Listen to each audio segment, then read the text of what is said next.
সুরমাপাড়ের জেলা সুনামগঞ্জ। মরমী কবি হাসন রাজার এই জেলার জনসংখ্যা প্রায় 28.5 লাখের মতো। হাওর ঘেরা সুবিধা বঞ্চিত এই অঞ্চলের মানুষের চিকিৎসা সেবায় আছে কেবল 250 শয্যার এই হাসপাতাল।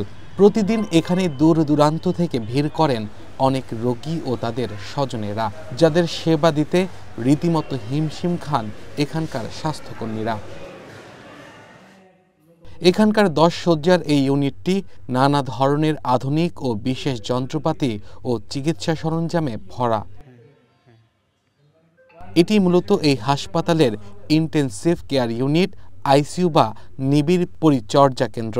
ভবনটির 8ম তলার 10 শয্যার এই আইসিইউ কর্নার প্রস্তুত করা হয় 2023 সালে, কিন্তু তখন থেকেই তা তালাবদ্ধ।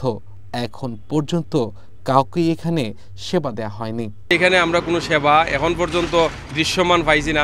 আমি নিজেও হার্টের রোগী, আমি এখানে গিয়া জরুরি অবস্থায় কোনো ধরনের কোনো সেবা আমি পাইছি না। আইসিইউ যে 2 বছর ধরে আছে আমরা সেটা জানতামই না। আইসিইউ বন্ধ। সিরিয়াস কোনো মনুষ্য রোগী হলে বা হালকা পাতলা একটু ভেঙের জায়গায় একটু বড় কাটা হয়ে গেলেই তারা সিলেটের উসমান মেডিকেলে রেফার করে দেয়। অথচ প্রতিদিন সরকারি এই হাসপাতালে একটা আইসিইউ বেডের জন্য হন্যে হয়ে ছোটেন রোগী ও তাদের স্বজনরা। ভুক্তভোগীরা জানান, কম আয়ের মানুষের একমাত্র ভরসা এই হাসপাতাল, কিন্তু এখানে নেই আইসিইউ সেবা। তাই এখানকার সংকটাপন্ন রোগীদের যেতে হয় বেসরকারি হাসপাতালের আইসিইউতে কিংবা সিলেট সদরে। এতে অনেক রোগী পথেই মারা যান। সিলেট পাড়াইতে গিয়ারি রাস্তাতেই রোগী মারা যায়। সুতরাং এখানে আইসিইউ একান্ত প্রয়োজন এবং হার্টের চিকিৎসার একান্ত প্রয়োজন। আমি জোর দাবি জানাচ্ছি যাতে এই আইসিইউটা অনতিবিলম্বে চালিত হয় এই তত্ত্বাবধায়ক সরকারের প্রতি। হাসপাতালের তত্ত্বাবধায়ক ডক্টর মাহবুবুর রহমান বলেন, 10 শয্যার এই নিবিড় পরিচর্যা কেন্দ্র চালু রাখতে দরকার 7 জন মেডিকেল অফিসার ও 3 জন বিশেষজ্ঞ চিকিৎসক।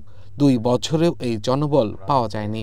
আমাদের ভর্তি রাখতে পারি না, আমাদের যেহেতু এই আইসিইউ সিসিও আর কার্ডিয়াক ইউনিট নাই, সে তখন আমরা উসমানিতে পাঠিয়ে দিই। আমাদের হসপিটালে কার্ডিওলজিস্ট আছে, কিন্তু আমাদের যেহেতু সে মেডিকেল অফিসার হিসেবে আছে, সে কনসালটেন্ট না, কিন্তু যেহেতু আমাদের ডাক্তার স্বল্পতা আছে, সেক্ষেত্রে আমরা কার্ডিয়াক ইউনিটটা চালু করতে পারতেছি না। আমাদের সিস্টারের ক্রাইসিস আছে, যদি সামনে আমাদের ডক্টর অ্যাভেলেবেল হয়, আমরা চেষ্টা করি যদি ওদেরকে নিয়ে একটা কার্ডিয়াক ইউনিট চালু করা যায়, তাহলে মানুষের জন্য উপকার হবে। সুনামগঞ্জের অবকাঠামোগত উন্নয়ন হলে চিকিৎসা সেবায় পিছিয়ে পড়া প্রত্যন্ত এই অঞ্চলের মানুষের জন্য খুব দ্রুত এই আইসিইউ ইউনিট চালুর দাবি এলাকাবাসীর। Abdul Al Mamun, one national desk.